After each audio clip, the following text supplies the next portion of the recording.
खुशी नहीं मनानी, और मेरे ख्याल से कोई भी खुशी नहीं मनाएगा। और आप लोगों की वजह से आप लोग हमारे रंग में भंग डालते हैं। तमाम खवातीन जो आज खुशी मना रही हैं, आज आपने क्या पैगाम दिया? और खवातीन killed our security personnel.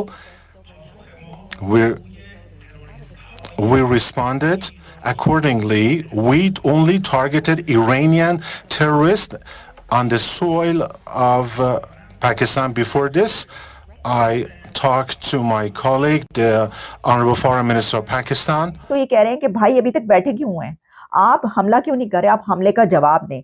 कुछ लोग ये कह रहे हैं कि ये तो सियासत से बाहर निकलेंगे तो हमले का जवाब देंगे। वो कहेंगे, बल्कि ये हो रहा था, मैं तो ये समझी कि ISPR के नाम से कोई फेक अकाउंट बना हुआ है और उसने ट्वीट ये किया हुआ, जिसको देख के बिल्कुल ये लगता है कि ये वही। তো বন্ধুরা, আপনারা সবাই জানেন যে ইরানের তরফ থেকে পাকিস্তানের উপর সার্জিক্যাল স্ট্রাইক করেছে। তারপরে থেকে কিন্তু পাকিস্তান পুরো পাগল হয়ে যায়। এরপরেই পাকিস্তান বলে যে আমাদেরও কি ইরানের উপর হামলা করা উচিত, কেননা পাকিস্তান একদিকে ভাবছে আমাদের কাছে খাওয়ার জন্য কোনো দানা নেই, তো আমরা যুদ্ধ কি করে করব, সাথে আমাদের লড়াই করার জন্য কোনো পয়সাও নেই, আমাদের অন্য দেশের কাছে হাত পাততে হবে, তারাও আমাদের ভিক্ষা দেবে কিনা তারও তো কোনো গ্যারান্টি নেই। তাই এই মুহূর্তে আমরা ইরানের উপর হামলা করলে কিভাবে করব। তাই ইরানের তরফ থেকে স্পষ্ট এখন পরিষ্কার বলে দিয়েছে যে সমস্ত আতঙ্কবাদী আমাদের দেশের উপর হামলা করবে তারা যে দেশেরই হোক না কেন তাদের ঘরে ঢুকে আমরা মেরে আসব। ইরানের বিদেশমন্ত্রী এরকম টাইপের একটি স্টেটমেন্ট দিয়েছে, পাকিস্তানের ঘরের ভেতরে যে সমস্ত আতঙ্কবাদী আমাদের ঘরের ভেতরে ঢুকে হামলা করে তাদেরকে পাকিস্তানের ঘরের ভেতরে ঢুকে মেরে এসেছি। তাই এই মুহূর্তে পাকিস্তানের আতঙ্কবাদী যদি আবারও আমাদের ঘরে হামলা করার চেষ্টা করে তাহলে আবারও তাদের উপর হামলা করব। আর এটারই পরে পাকিস্তানের মুখ সম্পূর্ণ কালো হয়ে গেছে, কেননা পাকিস্তান সর্বদা বলে আমরা আতঙ্কবাদী পুষি না, কিন্তু ইরানের বিদেশমন্ত্রী তাদের সত্যটা গোটা বিশ্বের সামনে তুলে ধরেছে। Killed our security personnel. We responded accordingly. We only targeted Iranian terrorists on the soil of Pakistan. Before this, I talked to my colleague, the Honorable Foreign Minister of Pakistan, and I assured him that we do respect the sovereignty and the territorial integrity of Pakistan, also those of Iraq, but we don't allow our national security to be compromised and to be played with, and we have no reservation, no hesitations when it comes to our national interest and those terrorist groups inside Pakistan and those that are affiliated to Israeli regime in the Kurdistan region of Iraq. What we did was actually in line with the security of Pakistan, Iraq, and the whole region. We believe that the security of Iraq and Pakistan are the security of the Islamic Republic of Iran. काबिल गौर है कि दहशतगर्दी के तमाम इक़दामात नाकाबिले कबूल हैं और पाकिस्तान जवाबी इक़दामात का हक महफूज रखता है। ये दोनों ममालिक के माबैन खैर सगारी पर जो मबनी बरादराना ताल्लुकात हैं उसको बाकायदा नुकसान पहुंचाने की मकरू कोशिश है।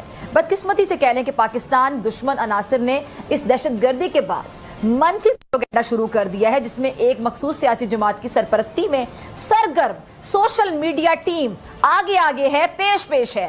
बैरूनी ममालिक में क़याम पज़ीर चंद भगोड़े हमारे मुल्क और इदारों को बदनाम करने पर कारबंद हो गए हैं, बाकायदा कोशा दिखाई देते हैं। 2 दिन पहले भारतीय वज़ीर ख़ारजा और ईरानी वज़ीर ख़ारजा की जो मुलाकात हुई है, कहीं ये उसका नतीजा, उसका शाखसाना तो नहीं दिखाई देता? আর এবার তো ভারতের কথা গোটা বিশ্বকে বিশ্বাস করতে বাধ্য হবে, কারণ ভারত প্রথম থেকে বলে আসছে পাকিস্তান আতঙ্কবাদের আঁতুড়ঘর। তো ওদের মিডিয়াতে কি আলোচনা হচ্ছে সেটা আমরা এক নজরে দেখিনি।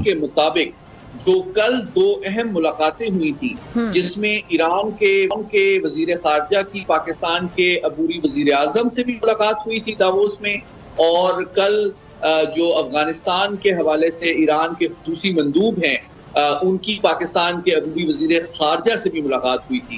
तो मेरी इत्तलात के मुताबिक इन दोनों मुलाकातों में, हाई लेवल की मुलाकातों में, इस किस्म का कोई मामला डिस्कस नहीं हुआ था और ये बात नहीं उठाई गई थी, और जिसकी वजह से पाकिस्तान की तशवीश और गम गुस्सा मजीद बढ़ जाता है कि इतनी हाई लेवल की जो दोनों ममालिक की बायलैटरल मुलाकातें हैं उसके चंद घंटों के बाद एक unprovoked international laws, international convention, diplomatic norms और दोनों ममालिक की खैर सगाली की जो तारीख है उसको बालाए ताक रखते हुए इतनी गैर जिम्मेदाराना और अनप्रोवोक्ड जो है वो ईरान की जानिब से पाकिस्तान की जानिब जारियत की जाए।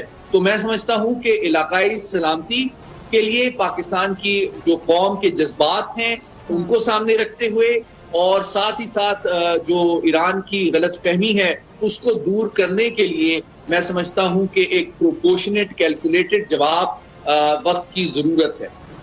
ठीक है, और ये जवाब क्या हो सकता है आपके मुताबिक? आपने कहा कि ये तो अभी हमने बस एक आगाज़ में एक हमारा ये जो एक फ़ौरन एक रिस्पांस था, रद्द-ए-अमल कह लें कि हमने अपना सफ़ीर जो है उन्हें वापस बुला लिया, और अभी हम मज़ीद उनको क्या जवाब दे सकते हैं आपके मुताबिक? देखिए, दो तीन बातें मैं आपके सामने रख देता हूँ। मैंने जिस तरह मिसाल दी कि भारत एक एटमी ताकत है और एक बड़ी दिफाई कुव्वत है, दुनिया की चौथी बड़ी दिफाई कुव्वत है, लेकिन अगर उसकी जानिब से भी कोई गैर जिम्मेदाराना जारियत की जाती है तो पाकिस्तान उसका मुंह तोड़ जवाब देता है। तो ईरान की जानिब से अगर एक बैलिस्टिक मिसाइल अटैक यानी कि डिलिबरेट किया जाता है तो पाकिस्तान ये अलाउ नहीं कर सकता कि इस किस्म की कोई जो हरकत है वो अनरिस्पॉन्डेड जाए, पहली बात। लेकिन ये बातें चल रही हैं, ये मैं आपको बता रही हूँ कि जो सोशल मीडिया पर चल रहा है, और लोग इसके बाद भाई लोग तो ये कह रहे हैं कि भाई अभी तक बैठे क्यों हैं, आप हमला क्यों नहीं कर रहे, आप हमले का जवाब दें। कुछ लोग ये कह रहे हैं कि ये तो सियासत से बाहर निकलेंगे तो हमले का जवाब देंगे, वो कहेंगे। बल्कि ये हो रहा था, मैं तो ये समझी कि ISPR के नाम से कोई फेक अकाउंट बना हुआ है और उसने ट्वीट ये किया हुआ जिसको देख के बिल्कुल ये लगता है कि ये वही है, सही चैनल है उनका, सही अकाउंट है। तो उन्होंने ये किया हुआ ट्वीट के ईरान के हमले के जवाब में पाकिस्तान का इंटरनेट बंद कर दिया गया, पाकिस्तान के तमाम प्रोविंसेस में इंटरनेट बंद हो गया है और इसके लिए अब और भी स्टेप्स लिए जा रहे हैं। तो मैंने कहा कि ये वाकई ईरान ने हमला किया है तो इंटरनेट बंद कर दिया है, ये क्या बात हुई। लेकिन फिर मैंने देखा कि वो फेक है, वो गलत है, हो जाता है तो इंटरनेट बंद हो जाता है जी। अच्छा, लोग अब सवाल ये कर रहे हैं कि पाकिस्तान हमला कब करेगा, यानी बेवकूफी की हद देखें। यानी अब क्या पाकिस्तान हमला ही कर दे, मतलब ईरान ने हमला किया तो पाकिस्तान भी हमला कर दे उसके जवाब में, ये क्या बात हुई। मतलब आराम से सुकून से आप देखें, जैसे कि मियां चुन्नू में मिसाइल गिरा था आके, तो देखें 2 दिन के बाद पता चला था। आराम से फिर उन्होंने कहा कि देखें ये क्या किया आपने, मिसाइल भेज दी इंडिया की था तुसी। और फिर उसके बाद जो है उन्होंने कहा अच्छा चलो मिल के कर लेते हैं कुछ, वो टाकी शाकी मार रहे थे, चल गया आपकी तरफ गिर गया, तो वो हो सकता है कि 1-2 दिन के बाद वो ईरान भी कह दे भाई ये गलती से चल गए हैं, मिसाइल हम चेक कर रहे थे अपने। देखिए ना, सीरिया पे मारने होते हैं, इराक पे मारने होते हैं, आजकल हमें कितनी जरूरत है रॉकेटों के चलाने की, मारने की, मिसाइलों की। तो टाकी मार रहे थे, सफाई कर रहे थे, चल गए हैं। तो फिर पाकिस्तान का चलें कोई माफ किया है।